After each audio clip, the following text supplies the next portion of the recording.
സ്നേഹമുള്ളവരെ, കുടുംബം ഒരു സഹകാരിയാണ്. കുടുംബം ഒരു ദിവ്യകാരുണ്യ സമൂഹമാണ്. സഹകാരിയാകാൻ, ദിവ്യകാരുണ്യ സമൂഹമാകാൻ കുടുംബം എപ്രകാരം ക്രമീകരിക്കണം എന്നുള്ള ഒരു കൊച്ചു ചിന്ത യോഹന്നാൻ്റെ സുവിശേഷം 2-ാം അധ്യായം 1 മുതൽ 11 വരെയുള്ള വചനത്തെ ആസ്പദമാക്കി നമ്മൾ ധ്യാനിക്കുന്നു, അല്പസമയം ചിന്തിക്കുന്നു. യോഹന്നാൻ്റെ സുവിശേഷം 2-ാം അധ്യായത്തിലാണ് കാനായിലെ കല്യാണ സദ്യ. പ്രകാരമാണ് ആ ഭാഗം പറഞ്ഞു പോവുക. കാനായിൽ ഒരു വിവാഹ സദ്യ നടന്നു. 3-ാം നാളിൽ യേശുവിൻ്റെ അമ്മ അവിടെ ഉണ്ടായിരുന്നു. യേശുവും ശിഷ്യന്മാരും വിരുന്നിന് ക്ഷണിക്കപ്പെട്ടിരുന്നു. അവിടെ വീഞ്ഞ് തീർന്നു പോയപ്പോൾ അവൻ്റെ അമ്മ അവനോട് പറഞ്ഞു, അവർക്ക് വീഞ്ഞില്ല. യേശു പറഞ്ഞു, സ്ത്രീയെ, എനിക്കും നിനക്കും എന്ത്? എൻ്റെ സമയം ഇനിയും ആയിട്ടില്ല.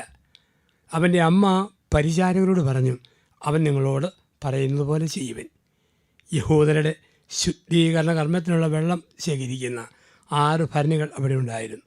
ഓരോന്നിലും 2-3 അളവ് കൊള്ളുമായിരുന്നു. ഭരണികളിൽ വെള്ളം നിറയ്ക്കുവൻ എന്നവൻ കൽപ്പിച്ചു. അപ്രകാരം ചെയ്തു. വീഞ്ഞായി മാറിയ ആ വെള്ളം എവിടെ നിന്നാണെന്ന് കലവറക്കാരൻ അറിഞ്ഞില്ല. മണവാളിനെ വിളിച്ചു പറഞ്ഞു, എല്ലാവരും മേൽത്തരം വീഞ്ഞ് ആദ്യം വിളമ്പുന്നു, ലഹരി പിടിച്ചു കഴിയുമ്പോൾ താഴ്ന്നു തരും. നന്ദി, അവസാനം വരെയും നല്ല വീഞ്ഞ് സൂക്ഷിച്ചു വെച്ചല്ലോ. ഇതാണ് യോഹന്നാൻ 2:1 മുതൽ 11 വരെയുള്ള തിരുവചനങ്ങൾ. യോഹന്നാൻ്റെ സുവിശേഷത്തെ വിളിക്കുന്ന വാക്ക് സമൃദ്ധിയുടെ സുവിശേഷം എന്നാണ്. യോഹന്നാനിൽ മുഴുവൻ സമൃദ്ധിയാണ്. 1-ാം അധ്യായത്തിൽ സമൃദ്ധിയുടെ ഒരു വെള്ളം കിടക്കുന്ന തിബേരിയൂസ് തടാകം, 2-ാം അധ്യായത്തിൽ വീഞ്ഞിൻ്റെ സമൃദ്ധി, ഇങ്ങനെ സമൃദ്ധി 5-ാം അധ്യായത്തിൽ 6-ാം അധ്യായം എത്തുമ്പോൾ അപ്പത്തിൻ്റെ സമൃദ്ധി, 121-ാം അധ്യായത്തിൽ 21-ാം അധ്യായത്തിൽ 153 മത്സ്യത്തിൻ്റെ സമൃദ്ധി. മുഴുവൻ സമൃദ്ധിയാണ്. കർത്താവുണ്ടോ രക്ഷയില്ല, അവനുണ്ടോ എല്ലാം ഉണ്ട്, ഇല്ലെങ്കിൽ ഒന്നുമില്ല. കാനായിൽ അവനുണ്ട്, രക്ഷയുണ്ട്. തിബേരിയൂസിന് തീരത്ത് അവനുണ്ട്, രക്ഷയുണ്ട്. അവനുള്ളതെല്ലാം സമൃദ്ധിയുടെ സമൂഹമായി മാറും, ഇല്ലെങ്കിലോ ഒന്നും തികയേല. കാനായിൽ നമ്മൾ കാണുന്നു, യഹൂദരുടെ വിവാഹം 2 ആഴ്ചയോളമൊക്കെ നീണ്ടു നിൽക്കും. കല്യാണത്തിന് മുമ്പ് ഒരാഴ്ച, കല്യാണം കഴിഞ്ഞൊരാഴ്ച. ആരെല്ലാം വിളിക്കപ്പെട്ടോ അവർക്കെല്ലാം വീഞ്ഞു കൊടുക്കണം കുടിക്കാൻ, അതില്ലെങ്കിൽ നാണക്കേട്. അപ്പോഴാണ് കർത്താവായ യേശു വിരുന്നിന് വരുന്നു. ക്ഷണിക്കാത്ത കുറേ പേര് കൂടെ കയറി വരുന്നു. നമ്മുടെ നാട്ടിൽ MLA യോ MP യോ ഒരു പരിപാടിക്ക് വിളിച്ചാൽ അവർ മാത്രമല്ല, വിളിക്കാത്ത ലോക്കൽ നേതാക്കന്മാർ വെറുതെ കയറി വരും. നമ്മളൊക്കെ നീണ്ട യാത്ര ചെയ്യുമ്പോൾ ആര്യഭവൻ, ശരവണഭവൻ, വസന്തഭവൻ ഭക്ഷണം കഴിക്കും, ഓർഡർ കൊടുക്കും. ചപ്പാത്തി, നെയ് റോസ്റ്റ്, പൂരി മസാല ദോശ. പക്ഷേ ഓർഡർ കൊടുക്കാത്തൊരു വയ്യാവേലി ഒരു നാണമില്ലാതെ പ്ലേറ്റിൽ കുത്തിയിരിക്കും ഉഴുന്നുവട. ആരും വിളിച്ചിട്ടല്ല, പിന്നെ മര്യാദ കൊണ്ട് എടുത്തെറിയല, കഴിച്ചിട്ട് പോരും. ഈ ഉഴുന്നുവട പോലെ കുറേ പേര് കാനായിലെ വീട്ടിൽ വന്നു. ഇത്രയും പേര് വന്നപ്പം കുടിക്കാൻ വീഞ്ഞില്ല. ആ നാണക്കേടിൽ പരിശുദ്ധ അമ്മ ഡ്യൂട്ടി ആരംഭിച്ചു. മാതാവ് ഒരു കുടുംബത്തിലുണ്ടോ അറിയാതെ അത് ദിവ്യകാരുണ്യ സമൂഹമായിട്ട് മാറും. അമ്മയുടെ സാന്നിധ്യത്തിൽ കുറവുകളെല്ലാം പരിഹരിക്കപ്പെടും. അമ്മ ആദ്യത്തെ മധ്യസ്ഥ പ്രാർത്ഥന നടത്തി, മോനെ, ഈ കുടുംബത്തിന് വീഞ്ഞില്ല. അടുത്ത നിമിഷം കൽപ്പരണികൾ കഴുത്തോളം നിറയ്ക്കപ്പെട്ടു. രക്ഷകൻ്റെ പുണ്യകരങ്ങൾ ചലിച്ചു. വെള്ളരി വെളുത്ത പച്ചവെള്ളത്തിൻ്റെ മുഖം നവവധുവിൻ്റെ മുഖം പോലെ ചുമന്നു തൊടുത്തു. വീര്യമുള്ള വീഞ്ഞായി വാരിക്കോരി വിളമ്പി. ഇവിടെയാണ് കലവറക്കാരൻ്റെ ചോദ്യം. എല്ലാവരും നല്ല വീഞ്ഞ് ആദ്യം വിളമ്പും, പൂസാകുമ്പം താഴ്ന്നു തരും. പക്ഷേ ഈ നല്ല വീഞ്ഞ് അവസാനം വരെയും സൂക്ഷിച്ചു വെച്ചല്ലോ. എല്ലാ ജീവിതാന്തസ്സിലും നല്ല വീഞ്ഞ് ആദ്യം വിളമ്പിപ്പോകും. അച്ഛന്മാരും എങ്ങനെയാണ്? പട്ടം കെട്ടി ആദ്യകാലങ്ങളിൽ അച്ഛന്മാർ ആശീർവാദം കൊടുക്കുന്ന കണ്ടാൽ കുരിശിൻ്റെ നീളം പരലോകം മുതൽ പാതാളം വരെയാണ്. പക്ഷേ 10-15 വർഷം കഴിഞ്ഞ് അച്ഛൻ ആശീർവാദം കൊടുക്കുന്ന കണ്ടാൽ പൂച്ച മണ്ണ് മാന്തിയ പോലെയാണ് നീളക്കുറവ്. വീര്യം പോയി, ലഹരി പോയി. വിവാഹത്തിൽ വേണ്ടിയത് ആദ്യകാലങ്ങളിൽ വലിയ ലഹരി, കുറേ കഴിയുമ്പോൾ വീര്യമില്ല, ലഹരിയില്ല. ഒരിക്കൽ കൂടി വീര്യമുള്ള ലഹരിയുള്ള ഒന്നായിട്ട് കുടുംബം മാറണോ, ദിവ്യകാരുണ്യ സമൂഹമാകണോ, മാതാവ് വീട്ടിൽ വേണം, ഈശോ നടുക്ക് വേണം. ഈശോയും മാതാവും വീട്ടിലുണ്ടെങ്കിൽ ആ വീട് ഒരു ദിവ്യകാരുണ്യ സമൂഹമാകും. ആ വീട് ഈശോയെ വഹിക്കുന്ന ഒരു സക്രാരി ആയിട്ട് മാറും. ഇതാണ് കാനായിൽ സംഭവിച്ചത്. ഇതാണ് നമ്മുടെ കുടുംബങ്ങളിലും സംഭവിക്കേണ്ടത്. കർത്താവ് വരുമ്പോൾ ജീവിതത്തിൽ സാന്ദ്രത വർദ്ധിക്കും. യേശുവിൻ്റെ പ്രത്യേകത ഏതാ? അവൻ എവിടെ വരുന്നോ അവിടെ സാന്ദ്രത വർദ്ധിക്കും. അവൻ വരുമ്പോൾ വെള്ളത്തിൻ്റെ സാന്ദ്രത അൾത്താരയിൽ വീഞ്ഞിൻ്റെ സാന്ദ്രതയാകും. അവൻ വരുമ്പോൾ കുർബാനയിൽ വീഞ്ഞിൻ്റെ സാന്ദ്രത രക്തത്തിൻ്റെ സാന്ദ്രതയാകും. അവനുള്ളപ്പോൾ വെള്ളം വീഞ്ഞാകും, വീഞ്ഞ് രക്തമാകും. അവനില്ലെങ്കിലോ രക്തം വെറും വീഞ്ഞ്, വീഞ്ഞ് വെറും വെള്ളം. യേശു കുടുംബത്തിലുണ്ടോ സാന്ദ്രത വർദ്ധിക്കുന്നു. അപ്പോൾ നമ്മുടെ വീട് ഒരു ദിവ്യകാരുണ്യ സമൂഹമായിട്ട് മാറണം എങ്കിൽ കാനായിൽ സംഭവിച്ചതൊക്കെ നമ്മുടെ വീട്ടിലും സംഭവിക്കണം. കാനായിൽ 3 ആത്മീയ ചിന്തകൾ ദൈവം നമുക്കായി തരുന്നു. 1, ജീവിതത്തിൽ പ്രശ്നങ്ങൾ വരുമ്പോൾ പരിഹാരം തരുന്നവൻ പന്തലിൻ്റെ പുറത്തല്ല, പന്തലിൻ്റെ അകത്താണ്. ഇതാണ് ഒന്നാമത്തെ തിരിച്ചറിവ്. ജീവിതത്തിൽ പ്രശ്നം വരുമ്പോൾ പരിഹാരം തരുന്നവൻ പന്തലിൻ്റെ പുറത്തല്ല, പന്തലിൻ്റെ അകത്താണ്. പ്രശ്നം വന്നപ്പോൾ പരിഹാരം തരുന്നവൻ പന്തലിൽ തന്നെയുണ്ട്. ഇന്ന് പലപ്പോഴും ഒരു പ്രശ്നം വരുമ്പം അങ്ങോട്ടോട്ടം ഇങ്ങോട്ടോട്ടം 100 വട്ടം ഓട്ടം, ബഹളം. ഒത്തിരി ബഹളങ്ങളും ശബ്ദങ്ങളും ഒന്നും വെക്കണ്ട. എൻ്റെ തമ്പുരാനേന്ന് ഒറ്റ ഇരിപ്പിലങ്ങ് വിളിച്ചാൽ മതി. എൻ്റെ യേശുവേന്ന് കുർബാനയുടെ മുമ്പിൽ പറഞ്ഞാൽ മതി. എൻ്റെ ദൈവമേ എന്ന് പറഞ്ഞ് കൊന്തയെടുത്ത് ഉരുട്ടിയാൽ മതി. എൻ്റെ ദൈവമേ എന്ന് പറഞ്ഞ് ബൈബിൾ ഒന്ന് തുറന്നാൽ മതി. പ്രശ്നം തരുന്നവൻ പന്തലിൻ്റെ പുറത്തല്ല, പന്തലിൻ്റെ അകത്താണ്. ആ തിരിച്ചറിവ് നമ്മുടെ വീടിനെ ദിവ്യകാരുണ്യ ഭവനമാക്കി മാറ്റും. ഒരുമിച്ച് പ്രാർത്ഥിക്കുന്ന, ഒരുമിച്ച് ബൈബിൾ വായിക്കുന്ന, ഒന്നിച്ച് കർത്താവിനെ തേടുന്ന കുടുംബമായി നമ്മൾ മാറുമ്പോൾ ആ വീട് ദിവ്യകാരുണ്യ ഭവനമാകും. പ്രശ്നങ്ങൾക്ക് പരിഹാരമുണ്ടാകും. ഇതാണ് കാനാ പഠിപ്പിച്ചു. പ്രശ്നങ്ങൾ വരുമ്പോൾ പരിഹാരം തരുന്നവൻ പന്തലിൻ്റെ പുറത്തല്ല, പന്തലിൻ്റെ അകത്താണ്. രണ്ടാമത്തെ മനോഹരമായൊരു ചിന്ത കാനാ നമുക്ക് തരുന്നത്, പ്രതിസന്ധികൾ വളരുമ്പോൾ, അത് വളർന്നു വരുമ്പോൾ തകരാതെ പിടിച്ചു നിൽക്കാൻ പറ്റണം. ക്രിസ്തുവിനെ ജീവിതത്തിൽ മുൻകൂട്ടി ക്ഷണിക്കണം. എല്ലാ ജീവിതത്തിലും കണക്കുകൂട്ടലുകൾ തെറ്റിപ്പോകാം. ഏറ്റവും വലിയ കണക്കുകൂട്ടലുള്ള സ്ഥലമാണ് കല്യാണ വീട്. അവിടെ പോയും കണക്ക് തെറ്റിയല്ലോ. കണക്കുകൾ തെറ്റുമ്പോൾ, കണക്ക് കൂട്ടലുകൾ തെറ്റുമ്പോൾ തളരാതെ പിടിച്ചു നിൽക്കണോ. ക്രിസ്തുവിനെ ജീവിതത്തിൽ മുൻകൂട്ടി ക്ഷണിച്ചിരിക്കണം. കാനായിൽ കണക്കുകൂട്ടലുകൾ തെറ്റി, പക്ഷേ കർത്താവിനെ ക്ഷണിച്ചിരുന്നു, പരിഹാരമായി. നമ്മൾ കണക്ക് കൂട്ടി പോവുക. ഇങ്ങനെ അങ്ങ് പോയാൽ ഒരു 10-15 വർഷം കൂടി ധ്യാനിപ്പിക്കാവുന്ന ഞാൻ കണക്ക് കൂട്ടുമ്പോൾ പെട്ടെന്ന് ഒരു സ്വരവടപ്പ്, പെട്ടെന്ന് ദേഹത്തിനൊരു നൊമ്പരം, പെട്ടെന്ന് നട്ടലിനൊരു വേദന. കണക്ക് കൂട്ടലുകൾ തെറ്റിയില്ലേ? സാമ്പത്തികമായി ബിസിനസ്സിൽ ഇങ്ങനെ വളരാമെന്ന് കരുതിയപ്പോഴാണ് പെട്ടെന്ന് COVID-19. കണക്കൂട്ടലുകൾ തെറ്റുന്നില്ലേ? മകനെക്കുറിച്ച് മകളെക്കുറിച്ച് ഭയങ്കരമായ ഭാവി പ്ലാനെ പദ്ധതി. അങ്ങനെ കണക്കൂട്ടി പോയപ്പോഴാണ് മോനൊരു ദുഷിച്ച സുഹൃത്ത് ബന്ധം, മകൾ മറ്റൊരു ചെറുപ്പക്കാരനുമായി അനാവശ്യമായ ഒരു പ്രണയബന്ധം. കണക്കൂട്ടലുകൾ തെറ്റുമല്ലോ. ആരോഗ്യത്തിൽ, സമ്പത്തിൻ്റെ മേഖലയിൽ, കുടുംബതലങ്ങളിൽ എവിടെയെല്ലാം കണക്കൂട്ടലുകൾ തെറ്റുമോ തകരാതെ പിടിച്ചു നിൽക്കണോ. ക്രിസ്തുവിനെ മുൻകൂട്ടി ക്ഷണിക്കണം. ക്രിസ്തുവിനെ മുൻകൂട്ടി ക്ഷണിച്ചവർക്ക് എന്ത് കണക്ക് തെറ്റിയാലും, എന്ത് പാളിച്ച വന്നാലും പിടിച്ചു നിൽക്കാൻ പറ്റും, സഹിച്ചു നിൽക്കാൻ പറ്റും, തളരാതിരിക്കാൻ പറ്റും.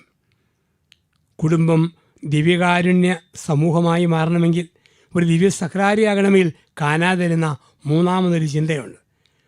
ഒഴിച്ചു കളയുന്ന വെള്ളം കുടിച്ചു തീർക്കുന്ന വീഞ്ഞാക്കി മാറ്റണം. ഒഴിച്ചു കളയുന്ന വെള്ളം കുടിച്ചു തീർക്കുന്ന വീഞ്ഞാക്കി മാറ്റണം. കാനായിലെ ഭരണികളിൽ ഒഴിച്ചു കളയുന്ന വെള്ളം ക്രിസ്തു സാന്നിധ്യത്തിൽ ആ വെള്ളം കുടിച്ചു തീർക്കുന്ന വീഞ്ഞായി മാറി. ഒഴിച്ചു കളയുന്ന വെള്ളം ഒത്തിരിയുണ്ട്. ഒരു വീടിൻ്റെ വെഞ്ചിരിപ്പിൽ ലഹരി വിതരണം ചെയ്യുമ്പോൾ ഒഴിച്ചു കളയുന്ന വെള്ളം, അനാവശ്യ പണം ചെലവാക്കി ഒരു കെട്ടിടം പണിയുമ്പോൾ ഒഴിച്ചു കളയുന്ന വെള്ളം, ഒത്തിരി ദൂരത്തോടെ വിവാഹം നടത്തുമ്പോൾ ഒഴിച്ചു കളയുന്ന വെള്ളം. ഈ ഒഴിച്ചു കളയുന്ന വെള്ളത്തെ കുടിച്ചു തീർക്കുന്ന വീഞ്ഞാക്കി മാറ്റണോ? ക്രിസ്തുവിൻ്റെ സാന്നിധ്യം വേണം. അവൻ്റെ സാന്നിധ്യമുണ്ടോ? ലഹരി, വീര്യം, ഇതെല്ലാം കുടുംബത്തിലേക്ക് കടന്നു വരുന്നു.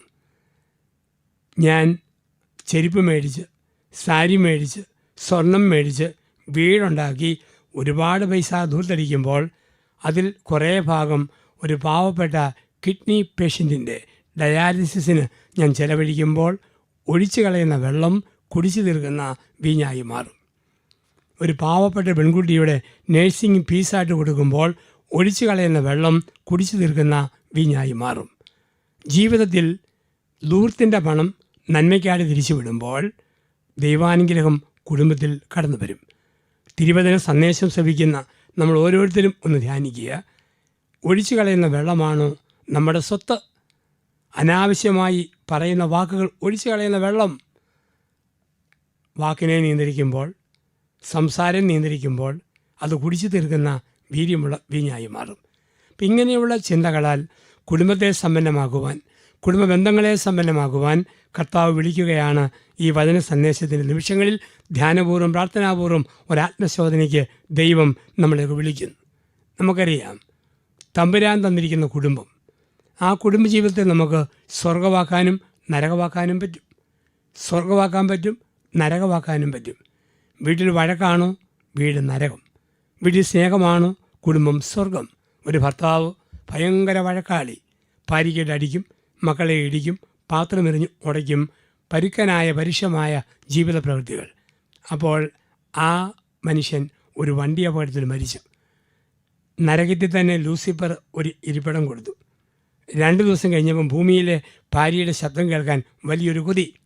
അയാൾ ലൂസിഫറിനോട് പറഞ്ഞു, ഇവിടുത്തെ ഫോണും തരാവോ, ഭൂമിയിലെ ഭാര്യയോട് സംസാരിക്കാൻ. ഇപ്പം ലൂസിഫർ ഫോൺ കൊടുത്തു. സംസാരിച്ച് 45 മിനിറ്റ് അങ്ങെടുത്തു. സമയം ഒത്തിരി ആയിപ്പോയി. ഫോൺ തിരിച്ചു കൊടുത്തു. ഇയാൾ ചോദിച്ചു, നീണ്ട സമയം വിളിച്ചു പോയി, എന്ത് തുകയാണ് ഞാൻ പേ ചെയ്യേണ്ടത്? ലൂസിഫർ പറഞ്ഞു, തുകയൊന്നും വേണ്ട, പിന്നെയോ ഫ്രീ. അതെന്താ? നരകത്തിൽ നിന്ന് നരകത്തിലോട്ട് ലോക്കൽ കോളാണ്, അവിടെ പൈസയുടെ ആവശ്യമില്ല. ഭൂമിയിലെ നരകമാണ് നിത്യതയുടെ നരകം, ഭൂമിയിലെ സ്വർഗമാ നിത്യതയുടെ സ്വർഗം. വീട് സ്വർഗമാക്കാം, ദിവ്യകാരുണ്യ സമൂഹമാക്കാം, ശുദ്ധ അലമ്പ് പിടിച്ച് ചന്തയാക്കാനും പറ്റും. നമ്മുടെ കയ്യിലായിരിക്കുക, ദൈവത്തിൽ ആശ്രയിക്കുക, ദൈവത്തോട് ചേരുക. എങ്കിൽ കുടുംബ ജീവിതത്തിൻ്റെ 5 ലെയേഴ്സ്, അതിലൂടെ നമ്മളൊന്ന് കടന്നു പോകണം. കുടുംബ ജീവിതത്തിൻ്റെ 5 സ്റ്റേജുകൾ, 5 അടുക്കുകൾ. അതിൽ ഏത് സ്റ്റേജിലാണ് കുടുംബജീവിതം നയിക്കുന്നവർ നിൽക്കുന്നത് എന്ന് ഒരു സ്വയപരിശോധന ഈ നിമിഷത്തിൽ നടത്തുക. 1. നാട്ട് വർത്തമാനത്തിൻ്റെ കുടുംബം. എല്ലാ കുടുംബജീവിതത്തിൻ്റെയും ആരംഭം പൊതുക്കാര്യം പറഞ്ഞുകൊണ്ട്, നാട്ടുവർത്താനം പറഞ്ഞുകൊണ്ട്. ഭർത്താവിൻ്റെ സ്വഭാവം ഭാര്യയ്ക്കറിയത്തില്ല, ഭാര്യയുടെ സ്വഭാവം ഭർത്താവിനറിയത്തില്ല. അതുകൊണ്ട് വെറുതെ കാലാവസ്ഥ എങ്ങനെയുണ്ട്, തുലാമഴ തുടരുമെന്നാണ് തോന്നുന്നത്, മഴക്കാർ കാണുന്നുണ്ടല്ലോ, ഭരണം ഏതാ ഭേദം, LDF ആണോ UDF ആണോ BJP ആണോ, വെറും നാട്ടുവർത്താനങ്ങൾ പറയാം. ഒന്ന് ശരിക്കും ആഴമായി പരിചയപ്പെടുന്നതുവരെ ദാമ്പത്യ ബന്ധത്തിൻ്റെ 1ാമത്തെ തലം നാട്ടുവർത്തമാനം. പക്ഷേ കുറേ നാൾ ജീവിച്ച് കഴിയുമ്പോൾ 2nd സ്റ്റേജിലേക്ക് ദമ്പതികൾ വളരണം. അഭിപ്രായം പറയുന്ന കുടുംബം, അത് 2ാമത്തെ സ്റ്റേജ്. അഭിപ്രായം. ഭർത്താവിൻ്റെ വേഷവിധാനത്തെക്കുറിച്ച് ഭാര്യ അഭിപ്രായം പറയും, ഭാര്യയുടെ വേഷവിധാനത്തെക്കുറിച്ച് ഭർത്താവ് അഭിപ്രായം പറയും. ഓരോ രീതിയെക്കുറിച്ചും ഇടപെടലിനെക്കുറിച്ചും അഭിപ്രായം പറയാനുള്ള സ്വാതന്ത്ര്യം. നിൻ്റെ നടപ്പ് ശരിയല്ല, ഇങ്ങേര് വേഷം ധരിക്കുന്ന രീതി ശരിയല്ല, മുടി ചീകുന്ന രീതി, കുളിച്ചിട്ട് തല തോർത്തുന്ന രീതി, ഇഷ്ടമില്ലാത്തതൊക്കെ തുറന്നു പറയാൻ പറ്റുന്ന അവസ്ഥ. അതാണ് കുടുംബത്തിൻ്റെ വളർച്ച. 2ാമത്തെ സ്റ്റേജ് അഭിപ്രായം പറയുന്ന കുടുംബം. ഇപ്പോൾ 1ാമത്തെ സ്റ്റേജിൽ വെറും നാട്ടുവർത്തമാനം, 2nd സ്റ്റേജിൽ അഭിപ്രായം പറയുന്ന കുടുംബം. 3ാമത് ഒരു സ്റ്റേജിലെത്തും, അതല്പം കൂടെ വളർന്ന ഒരു കുടുംബജീവിതമാണ്. സുഖദുഃഖങ്ങൾ പങ്കുവെക്കുന്ന കുടുംബം. ഒരു ദിവ്യകാരുണ്യ സമൂഹമായി, ഒരു സക്രാരിയായി വീട് മാറണോ, പടിപടിയായ വളർച്ച ആവശ്യമാണ്. അതാണ് 3ാമത്തേത്. സുഖദുഃഖങ്ങൾ പങ്കുവെക്കുന്ന കുടുംബം. മനസ്സിൽ ഒരു വേദനയുണ്ടോ, അത് തുറന്ന് ഭർത്താവിനോട്. മനസ്സിൽ നൊമ്പരമുണ്ടോ, അത് തുറന്ന് ഭാര്യയോട്. ജോലിസ്ഥലത്ത് ബുദ്ധിമുട്ടുണ്ടായോ, അത് ഭർത്താവിനോട് പറയുന്നു, അത് ഭാര്യയോട് പറയുന്നു. സുഖദുഃഖങ്ങൾ പങ്കുവെക്കുന്ന കുടുംബം. ജീവിതത്തിൽ അത്രയും ഒരു സ്വാതന്ത്ര്യം ദാമ്പത്യത്തിൽ വളരെ ആവശ്യമാണ്. ചെറിയ വേദന പോലും ഭാര്യ അറിയണം. ഭർത്താവിൻ്റെ നൊമ്പരം അവൻ്റെ പെങ്ങൾ പറഞ്ഞല്ല ഭാര്യ അറിയേണ്ടത്. ഭാര്യയുടെ വേദന അവളുടെ ആങ്ങള പറഞ്ഞല്ല അറിയേണ്ടത്. മുഖാമുഖം നേരിട്ട് പറയുന്ന ഒരു വളർച്ച, അത് കുടുംബജീവിതത്തിൻ്റെ തേർഡ് സ്റ്റേജ്. സുഖദുഃഖങ്ങൾ പങ്കുവെക്കുന്ന കുടുംബം, അത്രയും ദാമ്പത്യം വളരണം. ഇവിടെ നിന്നും നാലാമത് ഒരു സ്റ്റേജിലേക്കുള്ള ഒരു വലിയ വളർച്ചയുണ്ട്. സ്വന്തം തകർച്ചകൾ ഏറ്റുപറയുന്ന കുടുംബം. തകർച്ചകൾ ഏറ്റുപറയുന്ന കുടുംബം. എന്താണ് തകർച്ചകൾ? കഴിഞ്ഞകാല ജീവിതത്തിൽ എനിക്കിങ്ങനെയൊക്കെ സംഭവിച്ചു പോയി.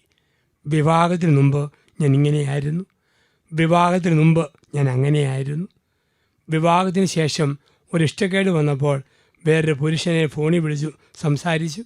ഒരു സ്ത്രീയെ ഫോൺ കോളിലൂടെ ബന്ധപ്പെട്ടിട്ടുണ്ട്. ഇതാണ് ജീവിതത്തിൽ വന്നു പോകുന്ന തകർച്ചകൾ, പാപങ്ങൾ ഏറ്റുപറയുന്ന കുടുംബം. അത് കുടുംബത്തിൻ്റെ ഒരു വലിയ വളർച്ചയാണ്.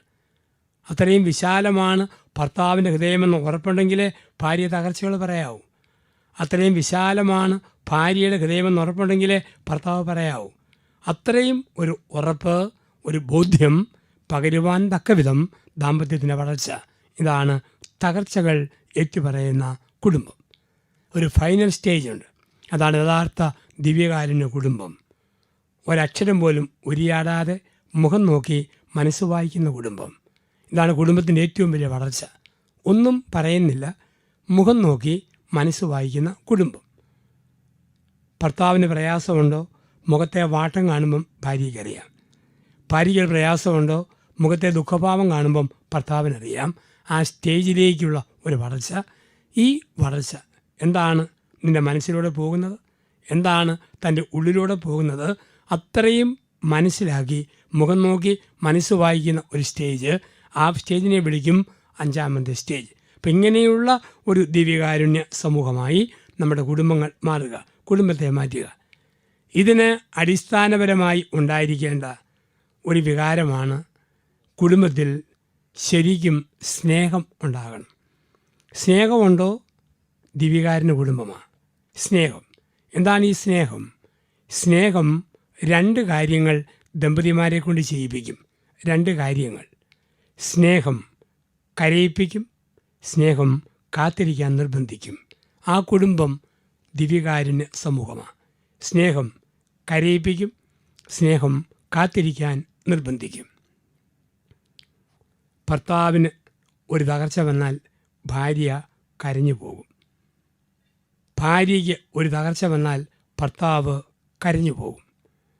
ഭാര്യയ്ക്ക് ഒരു രോഗമെന്നറിഞ്ഞാൽ ഭർത്താവ് കരയും. ഭർത്താവിന് ഒരു രോഗമാണെന്നറിഞ്ഞാൽ ഭാര്യ കരയും. ഈ ഒരു തിരിച്ചറിവ്, കരച്ചിൽ. ഭാര്യയ്ക്ക് നൊമ്പരം വരുമ്പോൾ ദൈവം നീതിമാനാ, കൊടുത്താൽ കൊല്ലത്തും കിട്ടും, കുത്തിയിരുന്ന് അനുഭവിക്കിടിയെന്ന് ഭർത്താവിന് പറയാൻ പറ്റുകയില്ല. ഭർത്താവിന് ഒരു വേദന വന്നാൽ അനുഭവിക്കടോ, അനുഭവിക്കുക, എന്നെ കുറേ കഷ്ടപ്പെടുത്തിയതാ എന്ന് പറയാൻ ഭാര്യയ്ക്കും പറ്റുകയില്ല. ഭർത്താവിൻ്റെ കണ്ണ് നിറഞ്ഞോ, ഭാര്യയുടെ കണ്ണ് നിറയും. ഭാര്യയുടെ കണ്ണ് നിറഞ്ഞോ, ഭർത്താവിൻ്റെ കണ്ണ് നിറയും. ഒരു കണ്ണ് നിറയുമ്പോൾ മറ്റേ കണ്ണിന് ചിരിച്ച് തിളങ്ങാൻ പറ്റുകയില്ല. നമ്മൾ കാണുന്ന ഒരു സാധാരണ കാഴ്ചയാണ് മെഴുകുതിരി. മെഴുകുതിരി ആകുന്നതിന് മുമ്പ് ഇത് രണ്ട് വസ്തുക്കളായിരുന്നു. ഒന്ന് മെഴുക്, രണ്ട് തിരി. ഏതോ ഒരു സ്ഥലത്ത് മെഴുകിയിരിക്കുന്നു, ഏതോ ഒരു സ്ഥലത്ത് തിരിയും ഇരിക്കുന്നു. ആ തിരി കത്തിയാൽ ദൂരെയുള്ള മെഴുകിനെ ബാധിക്കുകയില്ല. പിന്നീട് മെഴുകും തിരിയും കൂടെ മെഴുകുതിരിയായി. മെഴുകുതിരി ആയപ്പോൾ തിരി കത്തിയാൽ മെഴുകുരുകും, മെഴുകുരുകിയാൽ തിരി കത്തും. അത് മെഴുകുതിരി. തിരി കത്തുമ്പം മെഴുകുരുകും, മെഴുകുരുകുമ്പോൾ തിരി കത്തും. ജോണിയും ലിസിയും മെഴുകും തിരിയും രണ്ട് സ്ഥലങ്ങളിൽ, രണ്ട് ദേശങ്ങളിൽ ജീവിച്ചു. പക്ഷെ കല്യാണം കഴിഞ്ഞ് ഒരുമിച്ചവർ മെഴുകുതിരിയായി. അപ്പോൾ ലിസി കത്തിയാൽ ജോണി ഉരുകും, ജോണി ഉരുകിയാൽ ലിസി കത്തും. ഇതാണ് സ്നേഹം കരയിപ്പിക്കും, സ്നേഹം കാത്തിരിക്കാൻ നിർബന്ധിക്കും. സ്നേഹത്തിൻ്റെ ഒന്നാമത്തെ ഭാഗം കരയിപ്പിക്കും, രണ്ട് കാത്തിരിക്കാൻ നിർബന്ധിക്കും. സ്നേഹമല്ലേ കാത്തിരിക്കാൻ നിർബന്ധിക്കുക? ധൂർത്തപുത്രൻ ഒളിച്ചുപോയി ദൂരദേശത്തേക്ക് പോയി തിരിച്ചു വരുമ്പോൾ അവനെയും കാത്തു നിൽക്കുന്ന പിതാവിനെയാണ് കാണുക. സ്നേഹം കാത്തിരിക്കാൻ നിർബന്ധിക്കും. ഭാര്യ ഒരു യാത്ര പോയി, വൈകുന്നേരം 4 മണിക്ക് തിരിച്ചു വരുമെന്ന് ഭർത്താവിനറിയാം. 3:45 അവൾ വണ്ടി ഇറങ്ങി വരുന്ന വഴിയിലേക്ക് നോക്കി ഭർത്താവ് നോക്കി നിൽക്കുമ്പോൾ ഭാര്യയ്ക്ക് മനസ്സിലാകും, എന്നെ സ്നേഹിക്കുന്ന ഭർത്താവ് എനിക്ക് വേണ്ടി കാത്തിരിക്കുന്നു. ഭർത്താവ് ടൗണിൽ പോയി. വരുമെന്ന് പറഞ്ഞ സമയത്ത് ഭാര്യ വരാന്തയിൽ ഭർത്താവിനെ നോക്കി നിൽക്കുമ്പോൾ അവന് മനസ്സിലാകും, എന്നെ കാത്തിരിക്കുന്ന ഭാര്യ. ഇപ്പം സ്നേഹം കരയിപ്പിക്കും, സ്നേഹം കാത്തിരിക്കാൻ നിർബന്ധിക്കും. പലപ്പോഴും കുടുംബ ബന്ധങ്ങൾ തകരുന്നതും ഡൈവോഴ്സ് കേസുകൾ വർദ്ധിക്കുന്നതും സ്നേഹം പ്രകടിപ്പിക്കാത്ത കുടുംബങ്ങളില്ല. സ്നേഹിക്കുന്ന ഒരു ഭർത്താവുണ്ടോ, ഭാര്യ എന്തും സഹിക്കും. സ്നേഹിക്കുന്ന ഭാര്യയുണ്ടോ, ഭർത്താവ് എന്തും സഹിക്കും. അപ്പോൾ ഈ സ്നേഹത്തിൻ്റെ കാത്തിരിപ്പുകൾ നഷ്ടപ്പെടുമ്പോഴാണ് ബന്ധങ്ങൾ തളരുക. സ്നേഹമെന്ന് പറയുന്നത് ഒത്തിരി വറുത്തതും പൊരിച്ചതും ഒരത്തിയതൊന്നും കഴിക്കുന്നതല്ല. ഉള്ളതുകൊണ്ട് ഓണം പോലെ പ്രകടിപ്പിക്കണം. ചില ആണുങ്ങളുടെ ഉള്ളു നിറയെ സ്നേഹമാണ്, പക്ഷെ കാണിക്കാൻ അറിയത്തില്ല. ഒരു സ്ത്രീ സ്വന്തം മോനെക്കുറിച്ച് പറഞ്ഞു, എൻ്റെ മോൻ മിടുക്കനാ, അവന് 5 ഭാഷകൾ അറിയാം: മലയാളം, തമിഴ്, കന്നഡ, ഹിന്ദി, ഇംഗ്ലീഷ്. പക്ഷെ ഒരു കുഴപ്പമുണ്ട്, ഊമന, വർത്തമാനം പറയുകയില്ല. 5 ഭാഷ അറിയാം, പക്ഷെ ഊമന, വർത്തമാനം പറയുകയില്ല. ചില ആണുങ്ങളുടെ ഉള്ളു നിറയെ ഭാര്യയോട് സ്നേഹമാണ്, പക്ഷെ ഒരിക്കലും അത് കാണിക്കാൻ അറിയത്തില്ല, പ്രകടിപ്പിക്കാൻ അറിയത്തില്ല. സ്നേഹം പ്രകടിപ്പിച്ചാൽ വീട് സ്വർഗമാകും. സ്നേഹം പ്രകടിപ്പിച്ചാൽ വീട് ഒരു ദിവ്യകാരുണ്യ സമൂഹമാകും. അത് ഭർത്താവും പ്രകടിപ്പിക്കണം, അത് ഭാര്യയും പ്രകടിപ്പിക്കണം. അപ്പം അങ്ങനെയുള്ള ഒരു സ്നേഹ സമൂഹമായി നമ്മുടെ സമൂഹത്തെ വളർത്തിയെടുക്കാൻ നമുക്ക് സാധിക്കുക എന്നുള്ളതാണ്. ഒരു സ്ത്രീ പറഞ്ഞു, എൻ്റെ അച്ഛാ, എൻ്റെ ഭർത്താവ് എന്നെയല്ല കല്യാണം കഴിച്ചിരിക്കുന്നത്, 20 ഏക്കർ റബ്ബർ തോട്ടത്തെയും ഒരു മാരുതിക്കാരനെയുമാണ്. മാസത്തിൽ 5 ദിവസം പോലും എൻ്റെ കൂടെ വന്ന് താമസിക്കത്തില്ല. അപ്പം ഞാൻ പറഞ്ഞതേ, ഭാര്യയ്ക്ക് ഇങ്ങനെ പരാതിയുണ്ട്. കെട്ടിയാൻ പറഞ്ഞു, പൊട്ടി, അവൾക്കുള്ള വിവരമുണ്ടോ? എന്നാത്തിൻ്റെ കുറവാച്ചാൽ ഡെയിലി 5 ഷീറ്റ് അവളുടെ പേരിൽ. ഒരു മാരുതി സെൻ കാറ്, സമർത്ഥനായൊരു ഡ്രൈവർ, ഒരു കുറവ് ഞാൻ വരുത്തിയിട്ടില്ല. ഞാൻ പറഞ്ഞു, അതാ കുറവ്, ഡ്രൈവർ പോരാ, നീ തന്നെ വീട്ടിൽ വേണം. അച്ഛൻ്റെ ഈ സന്ദേശം ശ്രവിക്കുന്ന പ്രിയപ്പെട്ട ദൈവജനമേ, ദൈവം തന്നിരിക്കുന്ന അടിസ്ഥാന സമൂഹമാണ് കുടുംബം. ആ കുടുംബത്തിൽ ഒരു നല്ല ഭർത്താവായി, ഒരു നല്ല ഭാര്യയായി ജീവിക്കുവാൻ, ദൈവത്തെ മഹത്വപ്പെടുത്തുവാൻ, സ്നേഹം പങ്കുവയ്ക്കുവാൻ, മുഖം നോക്കി മനസ്സ് വായിക്കുന്ന കുടുംബമാകുവാൻ നമുക്ക് കഴിയട്ടെ. അതിന് നല്ലവനായ ദൈവം നമ്മളെ ശക്തിപ്പെടുത്തട്ടെ. കുടുംബജീവിതത്തെ സ്ഥാപിച്ചനുഗ്രഹിച്ച നല്ലവനായ ദൈവമേ, ഞങ്ങൾക്ക് നൽകിയിരിക്കുന്ന എല്ലാ കുടുംബങ്ങളെയും അനുഗ്രഹിച്ച് ആശീർവദിക്കണമേ. ഞങ്ങളുടെ കുടുംബത്തിൻ്റെ നടുക്ക് യേശുവേ നീ നിൽക്കണമേ. ഒപ്പം പരിശുദ്ധ അമ്മയെ മറിയമേ ഞങ്ങൾക്കായി മധ്യസ്ഥം യാചിക്കണമേ. പിതാവിൻ്റെയും പുത്രൻ്റെയും പരിശുദ്ധാത്മാവിൻ്റെയും നാമത്തിൽ ആമേൻ. നന്മ തന്നെയായ ദൈവം നമ്മളെ അനുഗ്രഹിക്കുന്ന വിശുദ്ധ നിമിഷങ്ങളിലൂടെ നമ്മൾ കടന്നു പോകുന്നു. എൻ്റെ ദൈവം എല്ലാം എൻ്റെ നന്മയ്ക്കായി ഒരുക്കുമെന്ന് പരിശുദ്ധനായ പൗലോസ് നമ്മോട് പറയുന്നു. വ്യക്തിജീവിതങ്ങളെ, കുടുംബജീവിതങ്ങളെ, സഭാജീവിതത്തെ എല്ലാം ദിവ്യകാരുണ്യനാഥനായ ഈശോയുടെ മുമ്പിലേക്ക് നമുക്ക് കൊണ്ടുവരാം. അരളിക്കാട് കതിരുകൾ നാനാദുഃഖങ്ങളിലേക്ക് വിതറി നിൽക്കുന്നത് പോലെ കർത്താവിൻ്റെ അനുഗ്രഹം നമ്മുടെ മേൽ വാരി വരുന്ന നിമിഷങ്ങളിൽ ആരാധനയോടെ ഗാനമാലപിച്ചുകൊണ്ട് ഈശോയുടെ മുമ്പിൽ നമ്മുടെ ഹൃദയങ്ങളെ നമുക്ക് വ്യാപരിപ്പിക്കാം.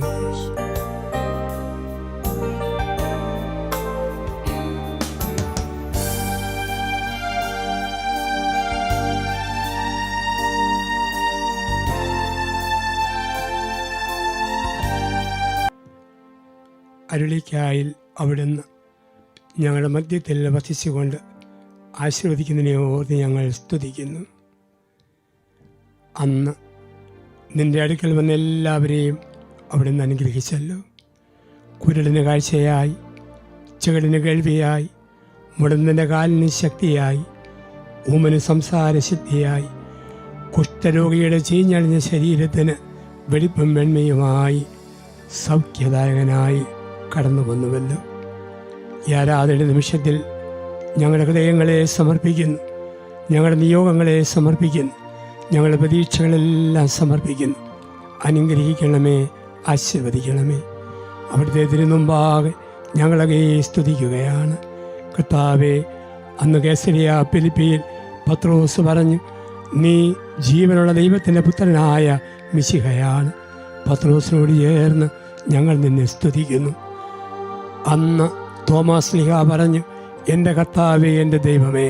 ആ തോമസിനോട് ചേർന്ന് ഞങ്ങളൊക്കെ സ്തുതിക്കുന്നു. പരിശുദ്ധനായ പൗലോസ് ഗലാത്യലേഖനം 2:20 പറഞ്ഞു, ഇനിമേ ഞാനല്ല, ക്രിസ്തുവാണ് ജീവിക്കുന്നത്. ഭാഗ്യവാനായ പൗലോസിനോട് ചേർന്ന് ഞങ്ങളൊക്കെ സ്തുതിക്കുന്നു. മറിയം മഗ്ദലന പറഞ്ഞു, എൻ്റെ ഗുരുവിനെ എവിടെ വെച്ചെന്ന് പറയുക, അവനെ ഞാൻ എടുത്തുകൊണ്ട് പൊക്കൊള്ളാം. ആ മഗ്ദലന മറിയത്തോട് ചേർന്ന് ഞങ്ങളൊക്കെ സ്തുതിക്കുന്നു. ആദിമസഭ പ്രാർത്ഥിച്ചു, കർത്താവായ യേശുവേ, വേഗം വരണമേ. ആദിമസഭയോട് ചേർന്ന് ഞങ്ങൾ സ്തുതിക്കുന്നു. ഞങ്ങളെല്ലാ വികാരങ്ങളും വിചാരങ്ങളും സകല ഹൃദയത്തിലെ തുടിപ്പുകളും ഒന്നിച്ചു ചേർത്തുകൊണ്ട് ഏകമനസ്സോടെ ദിവികാരനാഥനെ ഞങ്ങൾ സ്തുതിക്കുന്നു.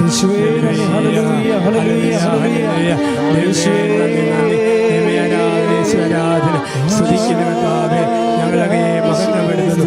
അപ്പമായി വന്നവനെ, അത്തിന്റെ പുത്രനായി വന്നവനെ, തൂവലയോസിൽ വസിക്കുന്ന കർത്താവേ, hallelujah hallelujah hallelujah hallelujah hallelujah. ഞങ്ങളുടെ വസിക്കുന്നു, ഹൃദയത്തിൽ വസിക്കുന്നവനെ, ഹല്ലേലൂയ ഹല്ലേലൂയ ഹല്ലേലൂയ ഹല്ലേലൂയ.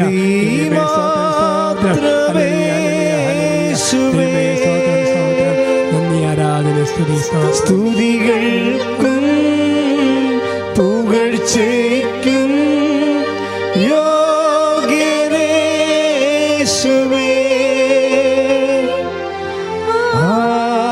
ആരാധന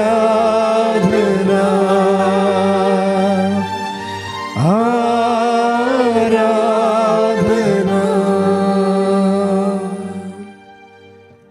ഞങ്ങളുടെ നിയോഗങ്ങളെല്ലാം ഈ നിമിഷം കർത്താവിന് മുമ്പിൽ സമർപ്പിക്കുന്നു. ഈശോയെ, ജീവിത വ്യഗ്രതകളുമായി നിന്റെ മുമ്പിൽ അണയുന്നവരുണ്ട്. ഗൂഗിളിലൂടെ നിയോഗങ്ങൾ സമർപ്പിക്കുന്നവരുണ്ട്. മധ്യസ്ഥ പ്രാർത്ഥന എഴുതി സമർപ്പിച്ചവരുണ്ട്. ഉടമ്പടിയെടുത്ത് നാളുകളോളം ഈ ഭവനത്തിൽ വന്ന് പ്രാർത്ഥിക്കുന്നവരുണ്ട്. കർത്താവേ, ഞങ്ങളുടെ ഉള്ളിലുള്ളതും എഴുതി സമർപ്പിച്ചതും ഓർമ്മയിലുള്ളതുമായ എല്ലാ നിയോഗങ്ങളെയും ഈശോയുടെ മുമ്പിൽ ഈ നിമിഷങ്ങളിൽ സമർപ്പിക്കുന്നു. കർത്താവേ, ഒരു നിമിഷം കൊണ്ട് നിനക്കെല്ലാം സാധ്യമാണല്ലോ. എബ്രായ ലേഖനത്തിൻ്റെ 13-8 തിരുവചനത്തിൽ വായിക്കുന്നു, കർത്താവായ യേശു ക്രിസ്തു ഇന്നലെയും ഇന്നും എന്നും ഒരേ ആൾ തന്നെയാണ്. യേശുവേ, ഇന്നലകളിൽ അത്ഭുതങ്ങൾ വാരി വിതറിയ നീ ഇന്നും ലോകാവസാനം വരെയും നിന്റെ അത്ഭുതങ്ങൾ, നിന്റെ അടയാളങ്ങൾ വിശ്വാസികളുടെ സമൂഹത്തിൽ വാരി വിതരണമേ എന്ന് പ്രാർത്ഥിക്കുന്നു. സമർപ്പിക്കുന്ന കർത്താവേ, ഞങ്ങൾക്കിടയിൽ ശാരീരികമായ വിവിധങ്ങളായ രോഗമുള്ളവരെ സമർപ്പിക്കുന്നു. കുടുംബ ബന്ധങ്ങൾ തകർന്നുപോയ ദമ്പതിമാരെ സമർപ്പിക്കുന്നു. മക്കൾ, മാതാപിതാക്കൾ ബന്ധങ്ങളിൽ വന്നുപോയ തകർച്ചകളെ സമർപ്പിക്കുന്നു. ഈശോയെ സമർപ്പിക്കുന്നു. വിശ്വാസ ജീവിതത്തിൽ നിന്നും അകന്നുപോയവരെ സമർപ്പിക്കുന്നു. നിരീശ്വര ചിന്തകളുമായി കടന്നു പോകുന്നവരെ സമർപ്പിക്കുന്നു. ദുഷിച്ച പ്രേമബന്ധങ്ങളിൽ പെട്ടുപോയവരെ സമർപ്പിക്കുന്നു. സഭയെയും കൂദാശികളെയും പരിഹസിക്കുന്നവരെ സമർപ്പിക്കുന്നു. ആത്മീയ ശുശ്രൂഷകളെയും നിന്ദിക്കുന്നവരെ സമർപ്പിക്കുന്നു. കർത്താവേ, കുരിശിൽ നീ കിടന്നപ്പോൾ വെല്ലുവിളിച്ചല്ലോ, ദൈവത്തന്നാണെങ്കിൽ നീ ഇറങ്ങി വരിക. ഇന്നും സഭയെ വെല്ലുവിളിക്കുന്ന, പൗരോഹിത്യത്തെ വെല്ലുവിളിക്കുന്ന, സഭാ ശുശ്രൂഷകളെ വെല്ലുവിളിക്കുന്ന എല്ലാ മക്കളെയും സമർപ്പിക്കുന്നു. മാനസാന്തരത്തിലേക്ക്, വീണ്ടും വിചാരത്തിലേക്ക്, വിടുതലിലേക്ക് അവരെല്ലാവരെയും നയിക്കണമേ. അവിടുത്തെ തിരുമുമ്പിൽ ഞങ്ങളെല്ലാവരെയും സമർപ്പിച്ചുകൊണ്ട് പിതാവും പുത്രനും പരിശുദ്ധാത്മാവുമായ ത്രിയേക ദൈവത്തെ ഞങ്ങൾ ആരാധിക്കുന്നു. പിതാവായ ദൈവമേ, ഒന്നുമില്ലാതിരുന്ന ആദിമ ശൂന്യതയിൽ ഉണ്ടാകട്ടെ എന്ന വാക്കിനാൽ എല്ലാറ്റിനെയും അവിടുന്ന് സൃഷ്ടിച്ചു. പർദീസ നൽകി, ആദ്യ മാതാപിതാക്കളെ നൽകി, ആദ്യ സഹോദരങ്ങളെ നൽകി. ജനതയുടെ പിതാക്കന്മാരാകുവാൻ അബ്രഹാം, ഇസഹാക്ക്, യാക്കോബ് എന്നിവരെ വിളിച്ചു. ജനതയുടെ നായകനാകുവാൻ മോശയെ തെരഞ്ഞെടുത്തു. തിരുത്തുവാൻ പ്രവാചകന്മാരെയും വിശുദ്ധീകരിക്കുവാൻ പുരോഹിതന്മാരെയും നയിക്കുവാൻ നേതാക്കന്മാരെയും ഭരിക്കുവാൻ രാജാക്കന്മാരെയും കാലാകാലങ്ങളിൽ തന്ന ദൈവമേ, ഞങ്ങളെ സ്തുതിക്കുന്നു. കടൽ മുറിച്ചവനെ, കരതെളിച്ചവനെ, മന്ന പൊഴിച്ചവനെ, കാടപ്പക്ഷിയെ തന്നവനെ, വെള്ളമൊഴുക്കി തന്നവനെ ഞങ്ങൾ സ്തുതിക്കുന്നു. വാഗ്ദാന പേടകത്തിലും സമാഗമ കൂടാരത്തിലും പൂർവീകർക്കത്ത് കൂടാരമടിച്ച ശക്തനായ യഹോവയായ ദൈവമേ സ്തുതിക്കുന്നു. കാലത്തിൻ്റെ പൂർണ്ണതയിൽ തന്നിൽ വിശ്വസിക്കുന്ന ഒരുവരും നശിച്ചു പോകാതെ നിത്യജീവൻ പ്രാപിക്കേണ്ടതിന് തൻ്റെ ഏകജാതനെ നൽകുവാൻ തക്കവിധം ഈ ലോകത്തെ അത്രമാത്രം സ്നേഹിച്ച പിതാവായ ദൈവമേ, ഞങ്ങളങ്ങേ ആരാധിക്കുന്നു, സ്തുതിക്കുന്നു. അങ്ങേക്ക് ഞങ്ങൾ നന്ദി പറയുന്നു. ആദ്യനും അന്ത്യനും നീ മാത്രമേ യേശുവേ. സ്തുതികൾക്കും പുകഴ്ചയ്ക്കും യോഗ്യനേ യേശുവേ.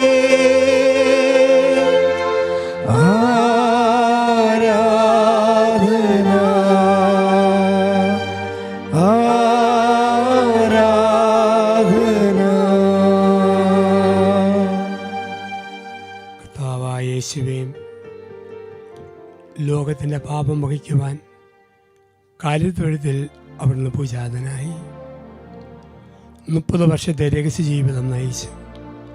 3 വർഷത്തെ പരസ്യ ജീവിതം. യോഹന്നാനിൽ വിശുദ്ധ മാമോദീസ സ്വീകരിച്ച് സകല നീതിയും പൂർത്തിയാക്കി ദുർബലരായ മനുഷ്യരെ ശിഷ്യരായി തെരഞ്ഞെടുത്തു. കുരുടന് കാഴ്ചയും ചെകിടിന് കേൾവിയും കുഷ്ഠരോഗിക്ക് വിടുതലും മരിച്ചവന് പുതുജീവനും ഒക്കെ കൊടുത്ത് ദൈവരാജ്യം പ്രഘോഷിച്ചു. ശാന്തമാകുക എന്ന വാക്കിനാൽ കാറ്റിനെയും കടലിനെയും ശാസിച്ചു. ശാന്തമാകൂ എന്ന വാക്കിൽ നെയ്മിലെ വിധവയെ ആശ്വസിപ്പിച്ചു. ലോകാവസാനം വരെ വസിക്കുവാൻ സ്നേഹത്തിൻ്റെ കൂതാശയായ വിശുദ്ധ കുർബാന നീ സ്ഥാപിച്ചു. കാൽവരി കുരിശിൽ ഞങ്ങൾക്കായി മരിച്ചു, കല്ലറയിൽ അടക്കപ്പെട്ടു, 3-ാം ദിവസം ഉയർന്നു, 40-ാം ദിവസം സ്വർഗത്തിലേക്ക് ആരോഹണം ചെയ്തു.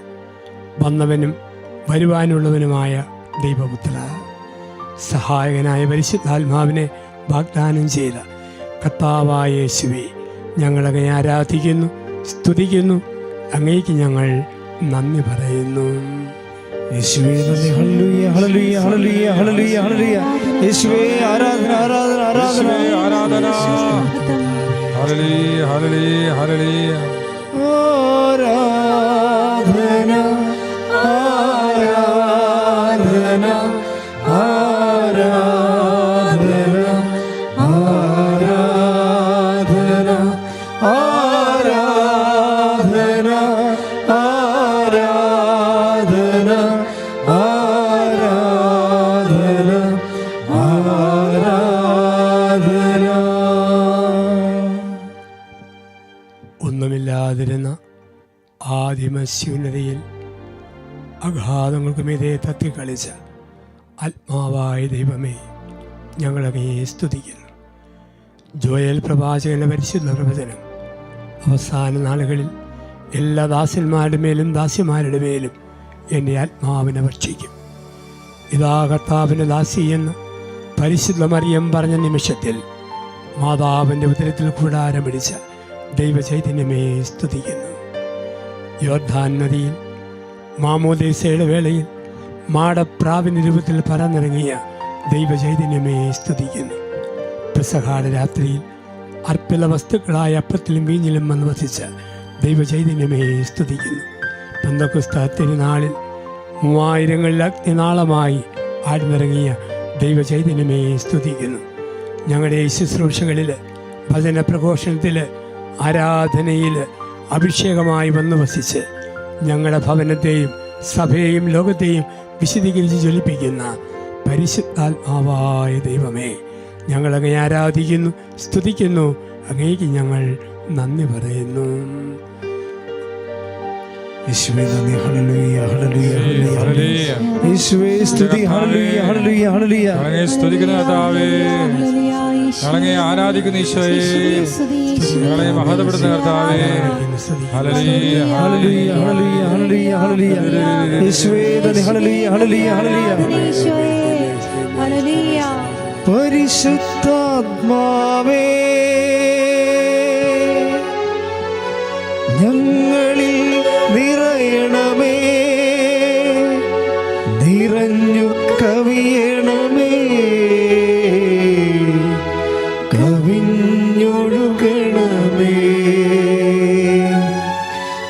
പരിശുദ്ധാത്മാവേ ഞങ്ങളിൽ നിറയണമേ, നിറഞ്ഞു കവിയണമേ, കവിഞ്ഞൊഴുകണമേ. പുതിയൊരു ജനനം നൽകും പരിശുദ്ധാത്മാവേ, പുതിയൊരു ശക്തിയിലുണരാ കൃപ നീ ചൊരിയണമേ. പുതിയൊരു ജനനം നൽകും പരിശുദ്ധാത്മാവേ, പുതിയൊരു ശക്തിയിലുണരാ കൃപ നീ ചൊരിയണമേ. ഈശോയുടെ മുമ്പിൽ മൗനമായി നമ്മുടെ വികാര വിചാരങ്ങൾ മുഴുവനായി സമർപ്പിക്കാം. കർത്താവെല്ലാം കാണുകയാണ്.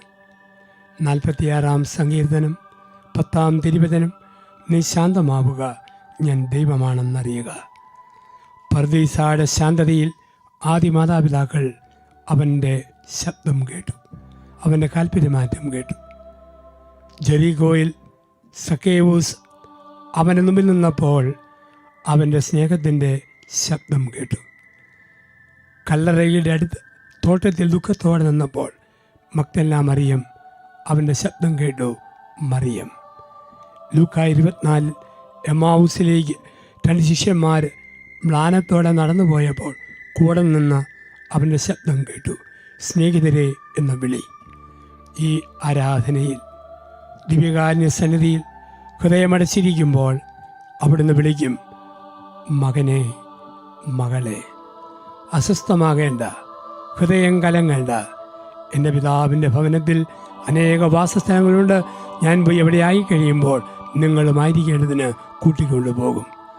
ആശ്വസിപ്പിക്കുന്ന കർത്താവ് അനുഗ്രഹിച്ചുകൊണ്ട് നമ്മോടൊപ്പം ഇരിക്കുമ്പോൾ അവിടുന്ന് ആശീർവാദം സ്വീകരിക്കുവാൻ നമുക്ക് ശിരസ്സ് നമിക്കാം. പിതാവായ ദൈവത്തിൻ്റെ സ്നേഹവും ഏകജാതൻ്റെ കൃപയും വിശുദ്ധീകരിക്കുന്ന പരിശുദ്ധാത്മാവിൻ്റെ സഹവാസവും സാന്നിധ്യവും നാം ഏവരോടും കൂടി ഉണ്ടായിരിക്കട്ടെ, എപ്പോഴും എപ്പോഴും എന്നേക്കും. ആമേൻ. പരിശുദ്ധ പരമ ദിവ്യകാരുണ്യത്തിന് എന്നേരവും ആരാധനയും സ്തുതിയും പുകഴ്ചയും ഉണ്ടാകട്ടെ. പരിശുദ്ധ പരമ ദിവ്യകാരുണ്യത്തിന് എന്നേരവും ആരാധനയും സ്തുതിയും പുകഴ്ചയും ഉണ്ടാകട്ടെ. പരിശുദ്ധ പരമ ദിവ്യകാരുണ്യത്തിന് എന്നേരവും ആരാധനയും സ്തുതിയും പുകഴ്ചയും ഉണ്ടാകട്ടെ.